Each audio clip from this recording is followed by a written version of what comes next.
Voilà, c'est parti pour les hostilités de votre émission FM Foot des retours justement.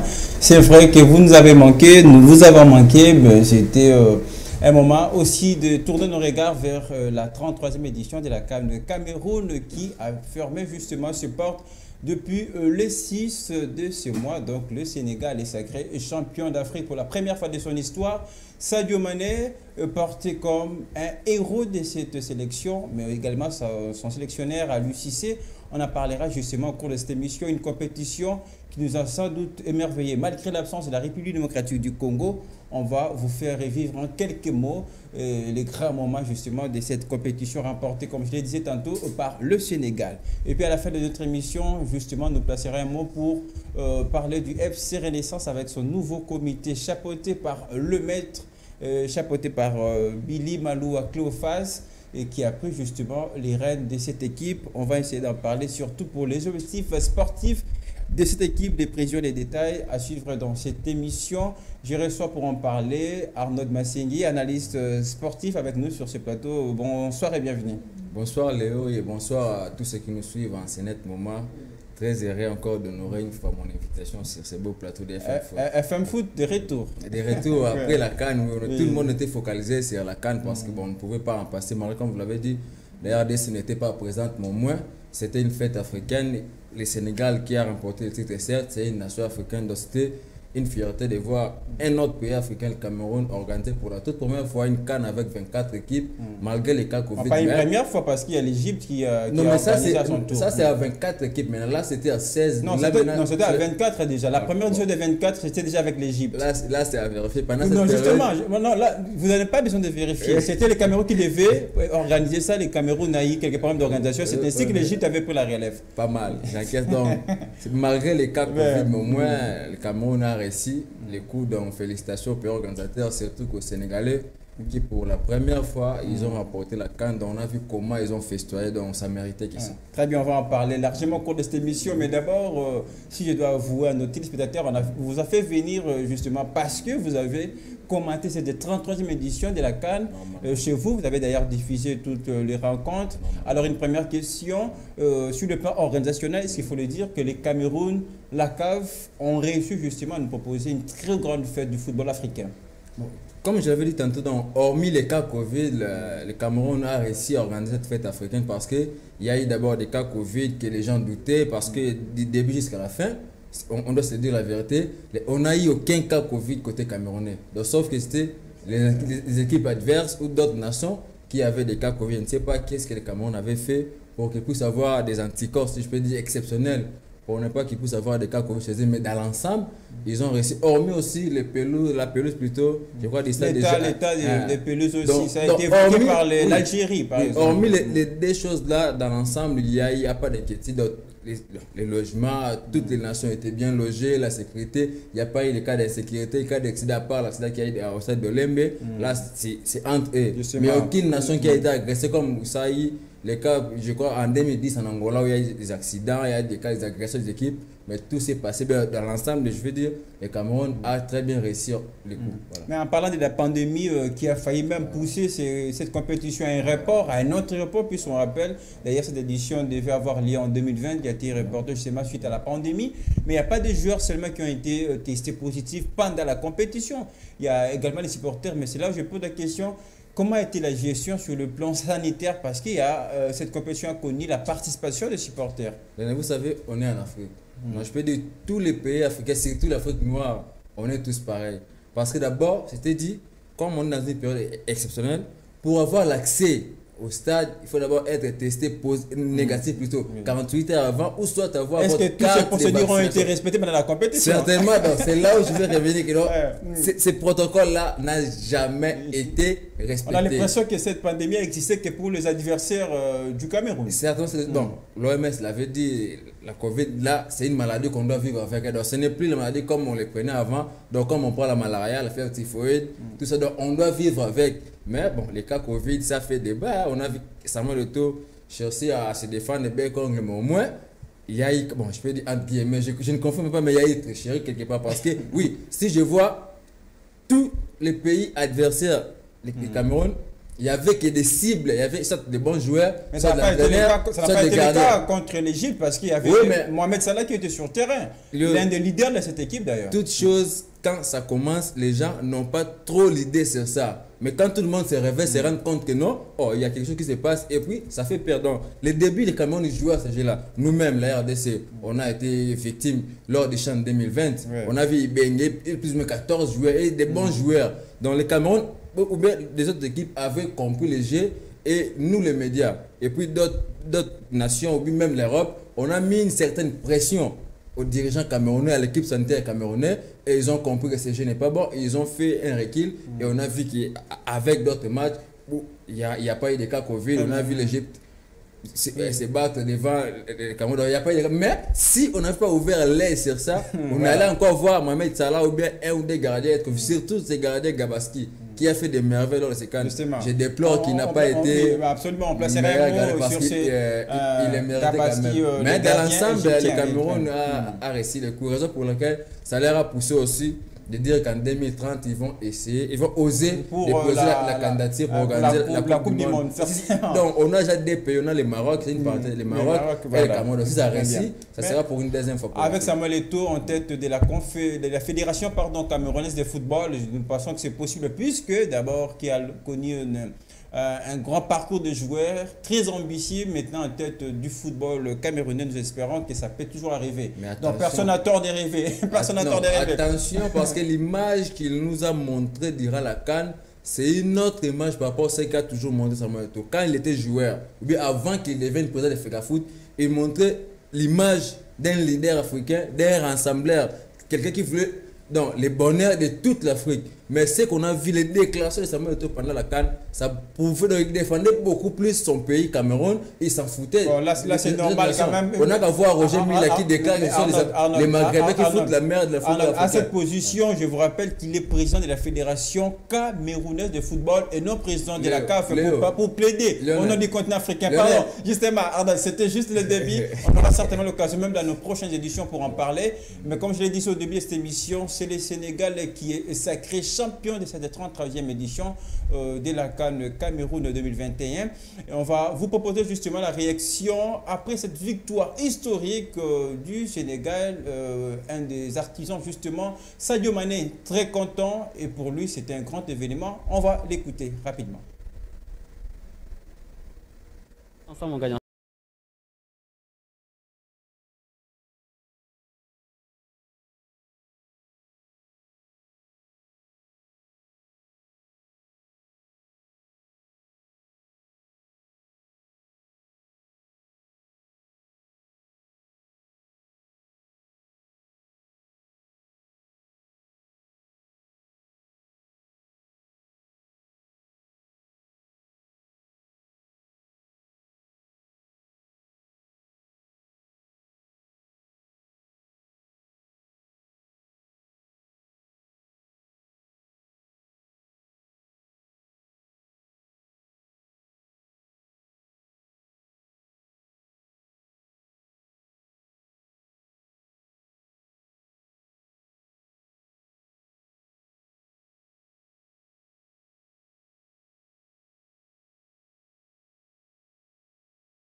La joie et l'émotion des Sadio Mané, pardon.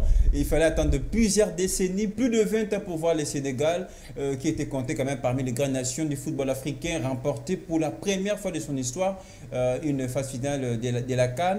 Est-ce qu'il ne faut pas dire clairement que voilà, le Sénégal brise la malédiction? Oui, bon, d'abord, quand on voit la génération qu'ils ont, c'est une génération dorée. C'est ce qui a manqué plutôt à la RDC. Bon, je ne veux pas parler de mais le Sénégal, c'est mérité surtout quand Sadio Mané parle de l'entraîneur parce qu'on a un coach qui a été d'abord joueur, qui a échoué à plusieurs reprises. Son dernier échec remonte il y a 20 ans, en 2002, qu'il a échoué et il avait ça en tête. Donc vous avez, comme je vais dire... Vous parlez d'Aliou Cissé, oui, qui a échoué en 2002 comme joueur, 2019 comme entraîneur. Oui, le dernier échec d'abord comme joueur, c'était en 2002 et il était devenu d'abord entraîneur et puis il a pris les rênes de cette équipe sénégalaise, je crois, depuis 2015. Depuis 2015 qu'il est là et il a essayé de rénover d'abord la génération. Il a cette génération dorée avec Sadio Mané. Donc, la plupart des joueurs sénégalais jouent dans les grands clubs européens. Donc, ils sont parmi les joueurs qui sont au premier plan au niveau de leur club. Et quand vous avez cette génération-là, vous avez un entraîneur qui a été joueur, qui a échoué, qui court derrière un sac. Vous avez toute une nation qui suit la honte des réseaux sociaux. Qui a réussi surtout à faire de tous ces talents une équipe. Oui, voilà. Donc on s'est moqué dans les réseaux sociaux du matin au soir et il a pris tout ça. Il a transformé ça en une énergie positive et il a transmis cette énergie-là à une équipe, à une génération dorée et ils ont compris les jeux. C'était 2017, ils ont échoué. 2019, ils ont été à la porte. S'ils n'avaient pas encaissé ces billes-là dès la première minute de ces billes chancées pour les Algériens qui ont été sacrés champions, je crois, en 2019. Et depuis là, ils se sont rentrés, ils se sont dit non, on doit continuer à travailler. Et ils ont travaillé avec, surtout, je vais pointer ici, c'est les mêmes joueurs depuis 2017. Donc ça fait de 2017 à 2020, ça fait 5 ans. Donc ils ont appris à se connaître, à jouer ensemble. Voilà. Donc c'est un point positif en tout cas. Si d'autres nations africaines faisaient aussi la même chose, hormis la RDC, beaucoup de nations, oui, non, c'est qui est vrai. Voilà, peut-être trop RDC. Non, parce qu'on prend toujours les bons exemples. Ce que le Sénégal a fait avec Sadio Mané, c'est une génération qui ont cru en eux. Ils ont une génération dorée avec un entraîneur à la tête, un entraîneur locaux. Ils ont compris les jeux, ils ont traversé un projet en long terme et aujourd'hui ils sont champions d'Afrique. Voilà. Donc si la RDC aussi faisait la même chose, quand on avait Ibengata, s'il avait compris qu'il avait une génération dorée, qu'il devait traverser un projet en long terme, aujourd'hui peut-être la RDC devait être champion. Donc coup de chapeau. Alors rapidement, je pense que nous venons de le suivre, Sadio Mané, c'est injustement d'artisan de cette équipe sénégalaise, mais surtout publicité à la fin de cette compétition comme le meilleur joueur de la compétition. Est-ce que c'est mérité aussi? Non, bon, la CAF a décidé, mais pour moi, Sadio Mané ne méritait pas d'être meilleur joueur. Il n'a pas connu aussi une grande compétition. Oui, parce qu'on a vu d'abord un Sadio Mané finir avec moins de 4 billes. Moins d'actions créées. Je ne sais pas si on lui a décerné ce titre parce qu'il avait... Mais il a été décisif peut-être face au Burkina Faso, celui qui tire les derniers pénaltys de la victoire de la finale. Tirer les derniers pénaltys ne fait pas des vrais meilleurs joueurs de la compétition. On a vu à plusieurs reprises Cristiano tirer les derniers pénaltys de Real Madrid en portant le titre. Mais ça n'a pas fait les Cristiano joueurs, plutôt les Cristiano les meilleurs joueurs. Bon, certes, il a été meilleur. Donc entre Sadio Mané et les gardiens, pour moi, ce titre-là, il ne les mérite pas parce qu'on n'a pas vu un grand Edouard Mendy comme on le voit mais qui n'a pas encaissé beaucoup de billes. Non, si je ne dis pas de bêtises, c'est le seul gardien qui a pris les moins de billes. Moins de billes, mais combien d'arrêts décisifs que lui, il a fait par rapport au gardien égyptien Gabaski. C'est l'homme. Partout, on ne parle même pas des joueurs des champs plutôt. On parle des gardiens des billes. Donc c'est le seul mec qui a fait des arrêts décisifs dont son nom circule dans toutes les bouches sur le plan africain et international. D'ailleurs, une parenthèse, une information, une rumeur, c'est à vérifier. Il est déjà dans la liste de Lupopo. Aujourd'hui, on sait que Jacques Abloh ne blague pas quand il vient jouer. Déjà dans la short liste de Lupopo, on voit le nom de Gabassi. Pour moi, Sadio Mané, oui, c'est un bon joueur. Mais les Sadio Mané de Liverpool, avec les Sadio qu'on a vu lors de la CAN. Bon, mais c'est pareil aussi à parler de Mohamed Salah aussi. On a été un petit peu déçus par rapport au volume de jeu de ce qu'ils ont proposé lors de la CAN. Toutes les grandes stars africaines qui évoluent en Europe, quand ils viennent en Afrique, ils ont souvent du mal à évoluer. Que ce soit Mané, que ce soit qui c'est l'autre là, Salah ou Bertrand Traoré, tous les noms qui évolue très bien. Ça a été le cas également pour l'attaquant de Manchester City, lui aussi qui n'a pas connu une très grande compétition avec l'Algérie. Je ne sais pas, Sadio Mané, peut-être le fait d'arriver à la finale, le fait qu'il était resté la seule superstar, si je peux dire ainsi. Peut-être c'est ça. Il fallait respecter les protocoles. C'est une récompense. Il s'en souviendra tout longtemps parce que j'ai vu des vidéos, il était endormi avec la coupe dans son lit. Dans son hôtel, voilà. Il y a un autre héros justement parlant de cette équipe du Sénégal, c'est le sélectionneur Aliou Cissé, comme le rappelait tout à l'heure ici Arnaud Massengui, après avoir échoué en 2002 comme joueur, en 2019, la persévérance, juste après le succès de cette année, de cette 33e édition, Aliou Cissé a reconnu la performance et les mérites de son équipe. On l'écoute. J'ai même pas eu le temps de s'asseoir, on avait déjà pris un but. Donc le scénario du match avait complètement changé, on courait derrière le score. Aujourd'hui, je crois que ce match-là, nous l'avons préparé vraiment dans tous les sens. Mais je dis bien dans tous les sens. Donc on savait qu'on pouvait le gagner durant les 90 minutes. On savait qu'on pouvait aller aussi en prolongation. Mais on savait aussi que c'était possible de le gagner au tir au but. Donc l'importance pour nous, c'était de gagner ce match-là. On n'a jamais douté. Voilà. Donc on a toujours eu la foi. On a continué à travailler, on a continué à persévérer, on a continué à nous battre sur le terrain parce qu'on voulait vraiment la victoire. Et je pense que nous méritons cette victoire quand on regarde l'ensemble de cette rencontre-là. Mais nous n'avons jamais douté. Yes, please. At the back.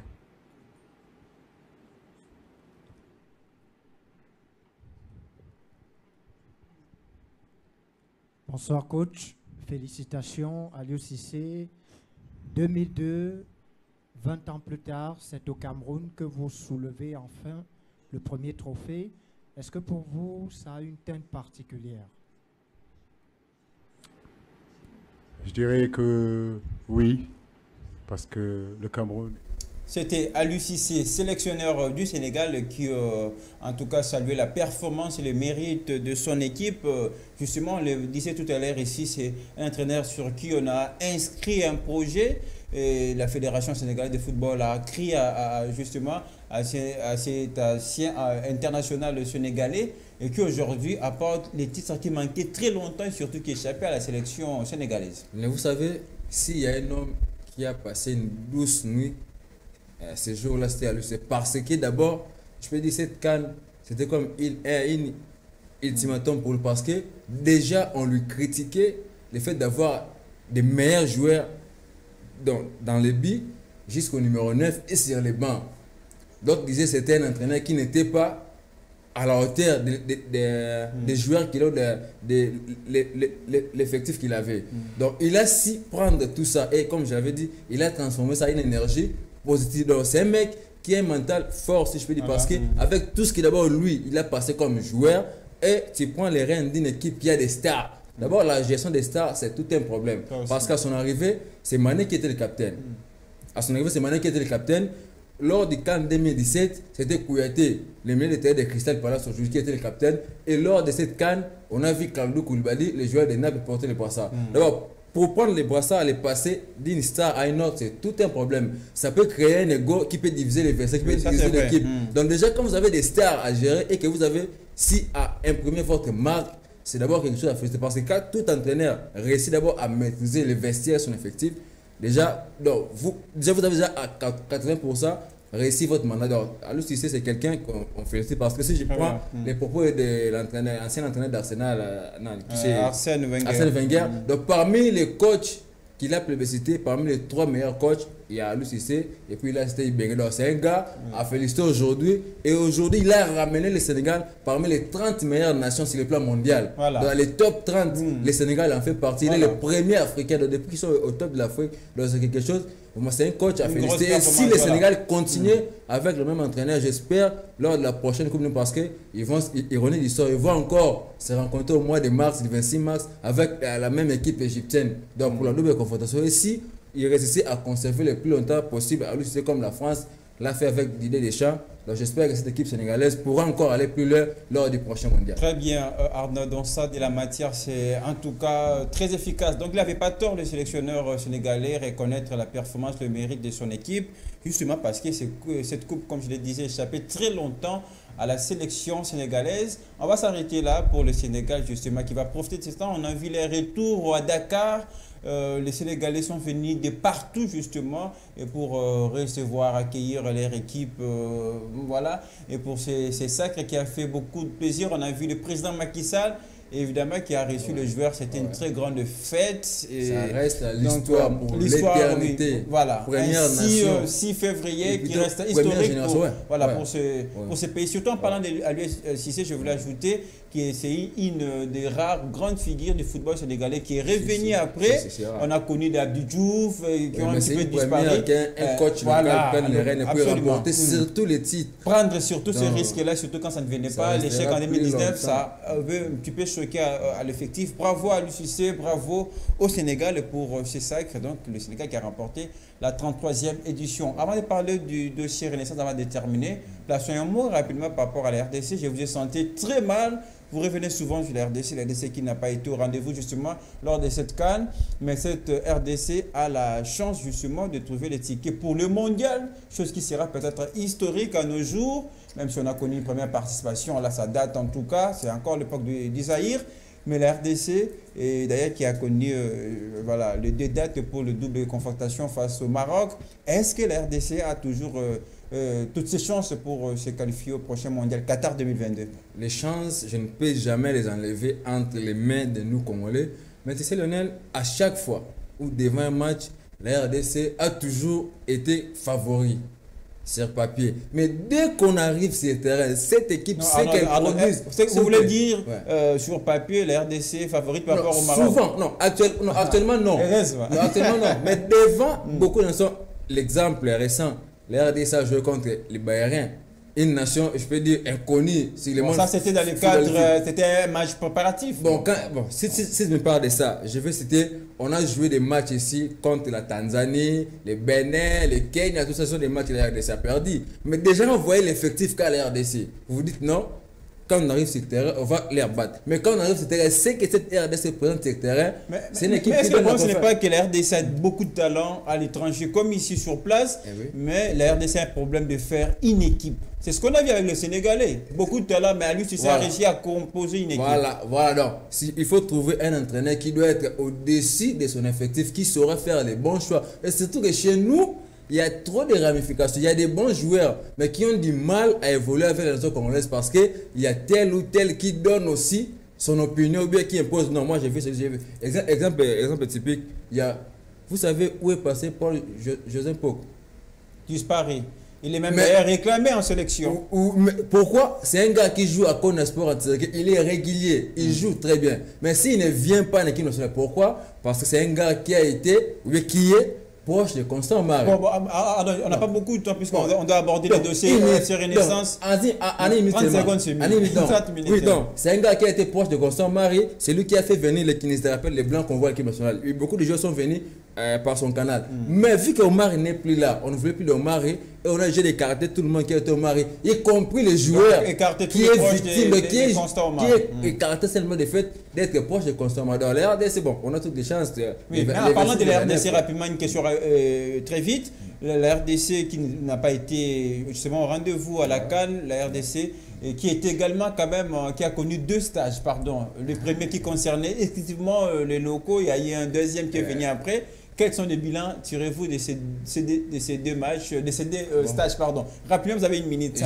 Je vais te décevoir en un mot et à tous ceux qui nous regardent. C'est une catastrophe, dépense inutile, parce que faire 2 stages pour ne sortir qu'un seul bon joueur qui est Théo Bongonda, c'est dommage. Comment un seul joueur? Mais on a vu... Il est parmi ceux qui ont été préférés lors du premier stage. Si un joueur qui mérite entre les stages égyptiens et les stages bayériens, c'est Théo Bongonda. Non. Personne ne va me contredire. Tout ce qu'on a vu, c'est de la foutaise. Je suis désolé. Mais s'il y a un joueur qui mérite mieux lors des 2 stages, c'est le seul Théo Bongonda, les liés qui joue comme Mohamed Salah qui joue comme le maître. Le reste est là. Bon. Mais c'est un stage qui allait permettre forcément au sélectionneur Top Cooper de voir un petit peu de recadrer, d'aménager son équipe. Bon. Malheureusement, on a vu qu'un seul joueur qui s'est distingué. Les autres là, bon. Donc, en un mot, c'était une dépense inutile dans le trésor public pour ne sortir qu'un seul joueur qui est Théo Bongonda parce qu'on a perdu contre les pyramides et on a perdu les matchs contre les Bayern. Oui, mais la manière, on n'a pas aussi joué parce qu'il faut perdre un joueur, mais nous on n'a pas joué. Mais ça fait que Top Cooper d'ailleurs on joue bien. Avec Top Cooper, c'est plus ces résultats qui nous emportent aujourd'hui. On est barragiste mais on a fait des mauvais sans avoir un jeu plaisant. Sauf que l'ironie du sort nous a encore oui, avec le Maroc parce qu'en 74, si on était parti, c'était avec le Maroc, il y avait un biais 0-1 et là-bas et surtout. Espérons que l'histoire va se répéter pour la malédiction frappe le Marocain parce qu'il y a Ziyech qui a pris sa retraite, il y a le coach qui est limogé. Mais le Maroc également, il faut le dire à l'intention de notre télé, c'est-à-dire le Maroc qui a copé aussi d'une sanction de la CAF. Les matchs retour sera à huis clos. Mais ces Marocains-là veulent se nous jouer un mauvais tour. Tu le sais, c'est dans les couloirs d'abord, mais on est journaliste, on est investigateur. On en parlera très prochainement.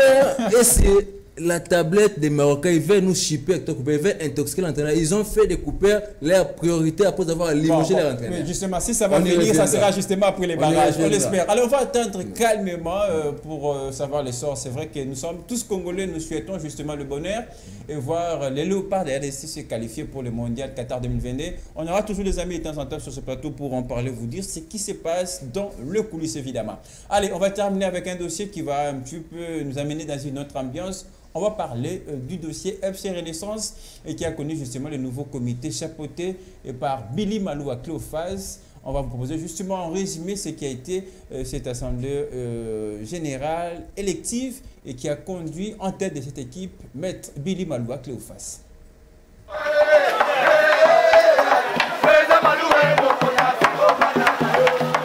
Un nouveau air souffle pour les FC Renaissance du Congo, un nouveau départ pour les Banafibo et qui se vit dans une très forte impasse depuis plusieurs jours qui peut désormais compter sur les nouvel homme fort à la personne de Maître Cléophas Billy Maloua, promis au poste de président du comité sportif du club. Dans une assemblée générale extraordinaire organisée hier dimanche par le club en présence de la commission de gestion de la Ligue nationale de football et du conseil d'administration du club orange de la capitale. Prenant la parole au nom des joueurs, Shekina Azoubé, je citais, a procédé à la lecture de la pétition tout en relevant les difficultés auxquelles ils font face. Monsieur le Président, nous joueurs du Football Club Renaissance du Congo, qualifiés pour la saison sportive 2021-2022, par cette lettre collective, tenons à vous signaler les graves difficultés que nous rencontrons avec notre comité sportif. Nous avons déjà joué 11 matchs du championnat de la l'INAFOOT auquel le club est engagé. Mais jusque-là, nous n'avons pas de contrat qui nous lie avec le club. Nous n'avons pas de salaire et nous jouons sans prime de match et ou de voyage.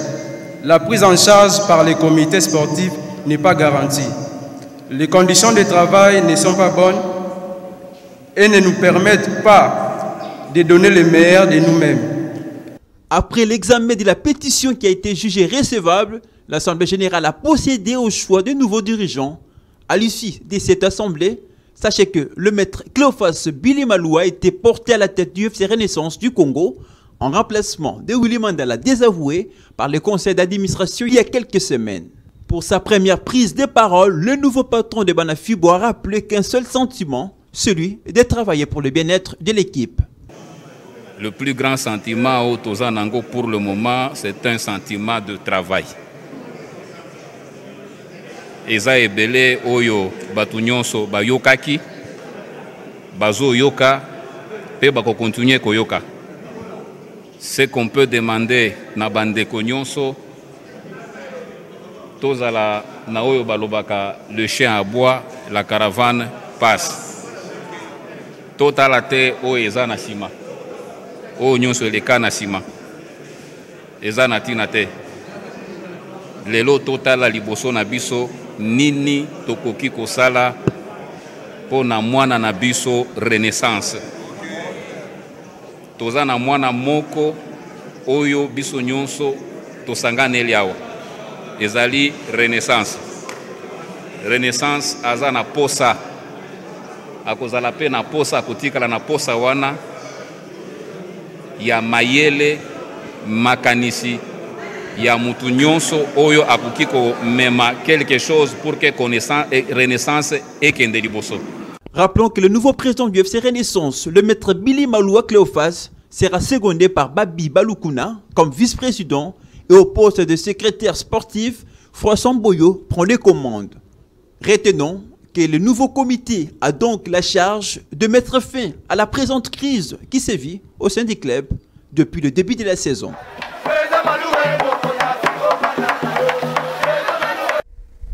Voilà, des retours sur ces plateaux. Vous avez certainement compris que c'était cette assemblée générale élective qui a conduit en tête du FC Renaissance, Maître Billy Malou à Cléophas. Il y avait quand même cette nécessité, la crise existait au sein du FC Renaissance. Il y avait vraiment ces besoins après la pétition. Tout est parti de la pétition des joueurs et voilà, qui réclamait beaucoup de choses. On ne va pas refaire les débats sur ce plateau et qui conduit aujourd'hui un nouveau comité en tête du FC Renaissance. Oui, nouveau comité, mais jusque-là, il y a ceux qui nous regardent, ils ont du mal à comprendre est-ce les bicéphalismes qui réunissent le FC Renaissance a pris fin ou pas. Parce que déjà, de l'autre côté aussi, il y a Willy Mandela et ses hommes qui ont aussi organisé leur AG, ils ont aussi tiré les conclusions de leur part. Donc mais là, on a vu Maître Maloua prendre les commandes du FC Renaissance du Congo. Mais là, la question que je me pose avec tous ceux qui nous regardent, est-ce ceux qui s'entraînent au camp de l'eau, tous ceux qui sont du côté Kamandala, est-ce qu'ils vont revenir, rejoindre la navire qui est déjà en marche? On a vu la rencontre entre Willy Mandala qui est d'ailleurs venu à la résidence de Maître Willy Maloua. Parce que le problème c'est quoi? Mandala n'est pas vraiment le problème, mais les gens qui sont autour de Mandala qui sont les vrais problèmes. Parce que Mandala envoie l'homme, il est flexible. Donc lui, il est cool, c'est un gentleman. Donc, si tu lui prêt à coopérer par exemple. Voilà, donc, il est cool, il est prêt à négocier. La preuve, s'il n'était pas prêt, il n'allait peut-être pas venir à la rencontre. Oui, voilà. Mais les gens qui sont autour, parce qu'on a vu des images. Mais qui sont ces gens? J'aimerais qu'on essaie un petit peu d'appeler les chats par son nom.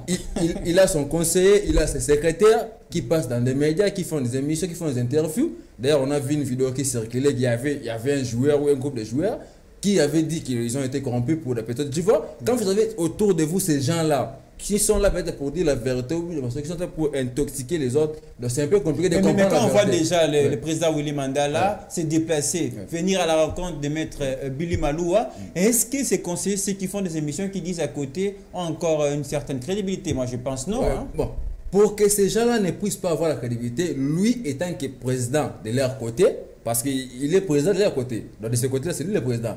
Ils doivent leur donner un mot. Donc aussi longtemps qu'il laissera ces gens-là faire des interviews, passer dans des émissions, dire ce qu'ils sont en train de dire là, ça crée de la confusion et ça ne mettra pas la paix. Mais quand même, il y avait nécessité d'avoir un nouveau comité. Normalement, avec tout ce qu'il y a eu, il n'y a pas de fumée sans feu. Donc quand il y a des fumées, c'est qu'il y a des faits. Donc toute chose a un début. Donc on suppose qu'il y avait réellement un problème parce que tout ce que les joueurs disent là, vrai ou faux, mais ce qui est vrai, il y a un problème au CFC Renaissance. Parce que pour que Maître Billy puisse bien travailler, il faut que tous ces mots-là cessent de dire ce qu'ils ont à dire là. Absolument. Donc Mandela doit peser sur ces gars, parce que lui, comme il veut coopérer, comme il est prêt à céder sa place, parce qu'on peut dire, avec tout ce qu'on a vu, on peut dire que Mandela n'est plus le président de l'FC du Congo. Il se met Maloua qui est à la tête. Donc lui, comme il est prêt à coopérer, il doit aussi dire à ces gens-là de cesser ce qu'ils ont en train de faire, parce que aussi longtemps qu'ils le feront, ça va toujours chauffer et ça créera toujours de la confusion. Je vais vous rappeler, Maître Billy, aussitôt arrivé, il a plaidé pour la paix, pour la réconciliation. On a vu Maître Billy Maloua aller à la rencontre du conseil d'administration, par exemple, et il y a quelques jours avec Winnie Mandela, tu vois. Déjà, il est en train de prêcher la paix. Ça, c'est un très bel exemple pour l'FC Renaissance qui a forcément besoin de cette paix pour se reconstruire. Certainement, parce que ce que je dis là, dernièrement, lors du match qui devait opposer le FC Renaissance du Congo avec le Don Bosco, j'étais à la foot. Il y avait réunion technique. Il y avait la réunion technique, il y a que des secrétaires qui assistent à la réunion technique. Mais on a vu d'autres personnes venir à la réunion technique et ça crée de la confusion. J'étais sur place. Ça crée de la confusion. On a vu même Willy Mandela arriver. Or, il n'était pas la personne prédestinée parce que ce sont des secrétaires qui sont là pour regarder comment le match va se dérouler. Mais lui aussi, il était là et ça crée de la tension. Il y a eu des jeeps de la police qui étaient venus. Mais à la fin de compte, j'avais interviewé le monsieur Willy Mandela. J'ai vu en lui quelqu'un, comme on l'a dit ici, il est prêt à coopérer. Même les mêmes discours que j'ai écoutés avec Maître Maloua, c'est les mêmes discours que disait Willy Mandela. Il veut la paix. C'est ce que les Congolais disent, même moral. Voilà, il veut la paix. Il ne veut pas qu'il puisse avoir des bords de FC Renaissance. Il veut la paix. Mais les problèmes, ce sont les gens qui sont autour. Parce que même quand il y a eu des autres, ce n'est pas Mandela qui voulait se bagarrer. Mais les gens qui lui ont accompagné, ils ne voulaient pas voir les figures de X ou les figures de Y parce que... il s'accusait. Toi tu es pro X, toi tu es pro Y. Mais la rencontre, le maître Billy. Voilà, quand vous voyez comme ça. Donc nous les Congolais, on a du mal à se remettre en évidence. Parce que si moi, je vois déjà mon chef ou mon maître aller en personne, j'ai vu la vidéo. Tout est communication. Donc déjà à mon niveau, je dois me taire. Mais ces gens-là, ils savent qu'est-ce qu'il est à motif. Mais pour moi, je serais très content si je voyais les autres joueurs qui sont en train de côté de Ndolo rallier les camps Maloua. Ça sera important pour le bonheur. Ça viendra avec les temps. Mais ce que je condamne, c'est l'attitude des gens de la Linafoot. Parce que s'il y a eu trouble ce jour-là, parce que le monsieur, je ne vais pas citer son nom, c'est lui qui devait diriger cette réunion technique, a fui. il a laissé les secrétaires généraux seuls et ils sont mis à se chamailler au siège de la Linafoot. Il a fui ses responsabilités. Et deuxièmement, je vois les secrétaires au Quito. Parfois, il est pour celui-ci, parfois, il est pour celui-là. Parfois, il crée des gens. Il est presque partout. Il se met dans la fédération des boss. Il dit des choses. Il devait jouer le rôle des rassembleurs, mettre tout le monde autour d'une table comme ça. Et puis, qu'on puisse avoir une seule équipe. Mais quand vous divisez, vous créez de la tension et c'est pas bon. Parce que jusque-là, oui, j'ai fini là parce qu'il y a toute la matière. L'équipe de Renaissance a du mal à évoluer avec ça. Parce qu'on veut que tous ces matchs puissent être délocalisés. Justement, on va prendre l'aspect sportif rapidement avant de terminer. Mais avant ça, c'est vrai, c'est un très long dossier. Comme je le disais, ça va vraiment nous amener à beaucoup de choses. Mais pour terminer, Maître Billy Maloua, donc publicité en tête de cette équipe, et qui amène déjà ce projet de reconstruire cette équipe de série Renaissance. En tout cas, souvenir aux besoins des joueurs et son programme qu'il apporte justement en tête de cette équipe. Quelle est votre mission? Est-ce que c'est l'homme de la situation pour faire sortir le FC Renaissance de cette impasse? Bon, je ne veux pas être pessimiste. Un peu de mots, parce qu'on n'a pas beaucoup de temps. Parce que ce que j'ai vu, ce qu'il dit, si réellement, et ce qu'il a les soucis de faire avec l'FC Renaissance du Congo, si ces joueurs se trouvent dans des conditions précaires, que vous avez un homme qui veut vous sortir de la situation, on ne peut qu'aider selon la situation. Oui. Mais comme il y a les discours, mais il y a l'acte également. Oui, non, comme on n'a pas encore vu des concrets, je ne peux pas dire oui ou non. Mais si et seulement si les actes suivent aussi des paroles avec l'envie qu'il a, on peut dire que l'équipe reviendra à son niveau parce que ce Renaissance est venu bouleverser les affaires. Très bien, alors rapidement on va terminer. Il y a aussi l'aspect sportif en parlant de FC Renaissance qui est toujours engagé en Ligue nationale de football, qui d'ailleurs mal placé justement et qui prépare forcément un déplacement de côté de Kolwezi. Allez, rapidement, on a surpris cette équipe qui se prépare du jour le jour. L'entraîneur Otis Ngoma justement a fait savoir qu'il a reçu, après quelques matchs de report, ces joueurs étaient sans compétition, et bien, il a réussi forcément à récupérer l'état physique de ce joueur. On l'écoute rapidement. Bon, ça c'est sûr, c'est une question pertinente dans la mesure où déjà quand je suis arrivé sur les plans physiques, l'équipe n'était pas très au point.